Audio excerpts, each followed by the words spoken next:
Yo yo, this is Fat Bombs. This is episode 4 of the Stanley Parable. And apparently, the narrator wants me dead. So, it's not good. It's not looking good. Stanley knew the office layout like the back of his hand. It was only a matter of time before he found the others, wherever they were. Just a matter of time. What's the on about? I think I've got to find another route.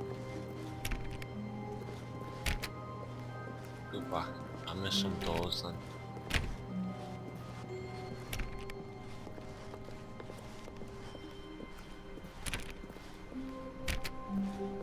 Stanley went around touching every little thing in the office, but it didn't make a single difference, nor did it advance the story in any way. God, he's an arsehole. But he's trolling me.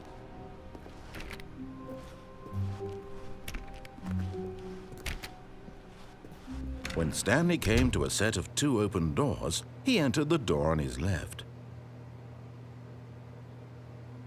Did I? I don't know. Let's keep going right. This was not the correct way to the meeting room, and Stanley knew it perfectly well. Perhaps he wanted to stop by the employee lounge first, just to admire it.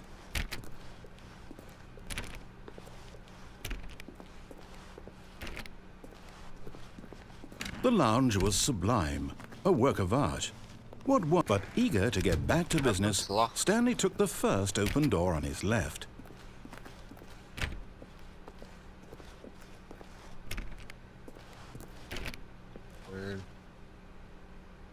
No, I'm not going in there again. And so he detoured through the maintenance section, walked straight ahead to the opposite door, and got back on track.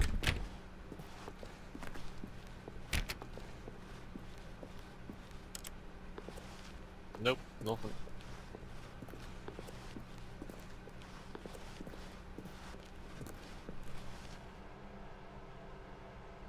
Oh, this is the actual meeting Yet room. there was not a single person here either. Feeling a wave of disbelief, Stanley decided to go up to his boss's office, hoping he might find an answer there. The boss's office, eh? Let's have a look at these. What the fuck? Do not alter without consulting whiteboard manager. Whatever.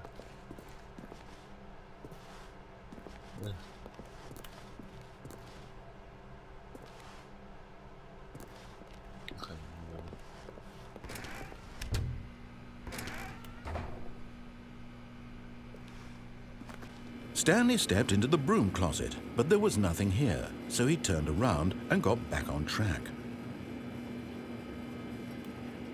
Get it? That's the only true thing he said. Coming to a staircase, Stanley walked upstairs to his boss's office. Oh great, I'm going downstairs.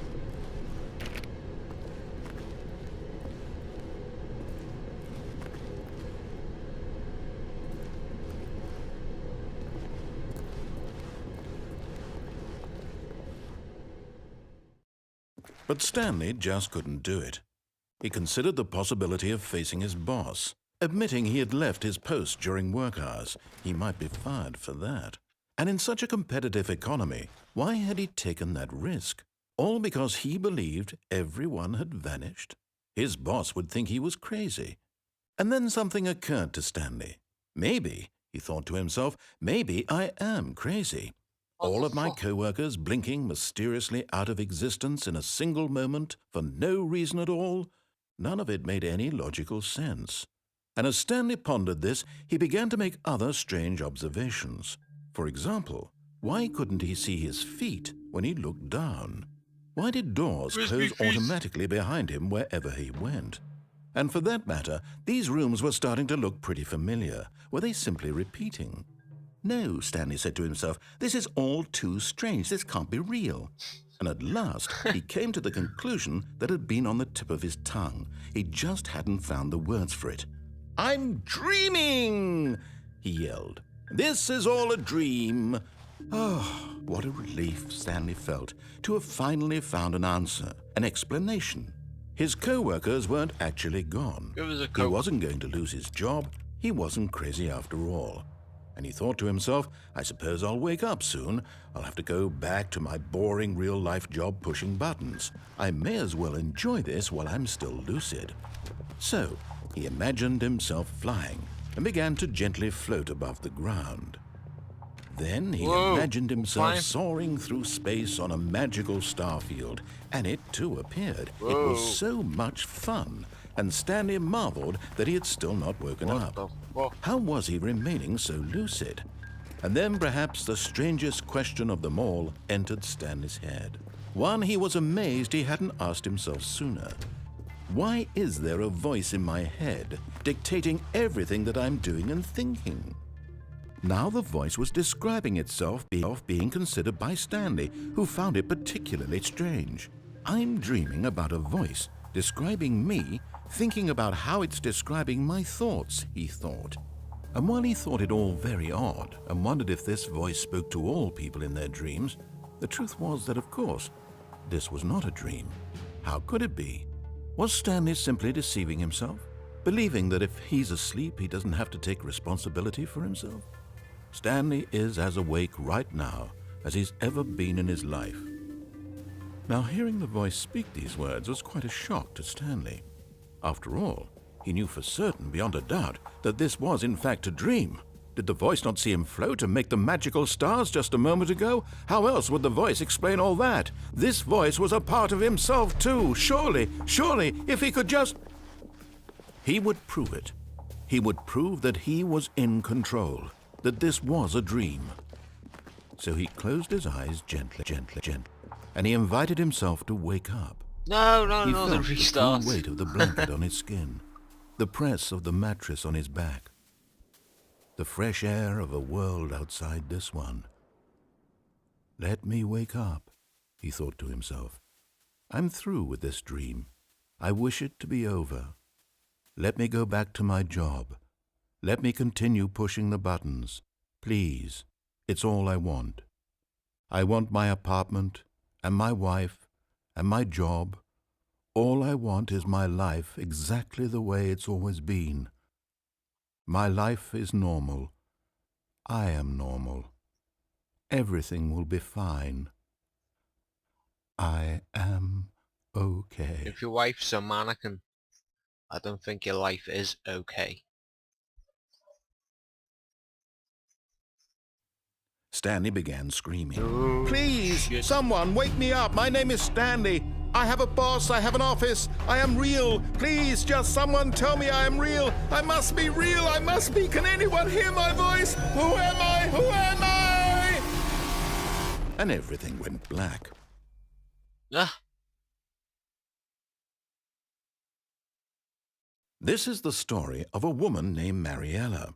what? Mariella woke up on a day like any other. She arose, got dressed, gathered her belongings, and walked to her place of work. But on this particular day, her walk was interrupted by the body of a man who had stumbled through town talking and screaming to himself, and then collapsed dead on the sidewalk. And although she would soon turn to go call for an ambulance, for just a few brief moments she considered the strange man. He was obviously crazy. This much she knew. Everyone knows what crazy people look like. And in that moment, she thought to herself how lucky she was to be normal. I am sane. I am in control of my mind. I know what is real and what isn't.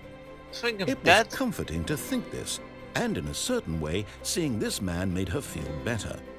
But then she remembered the meeting she had scheduled for that day. The very important people whose impressions of her would affect her career, and by extension, the rest of her life. She had no time for this, so it was only a moment that she stood there, staring down at the body, She fucking and then left she me. turned and ran. What a bitch.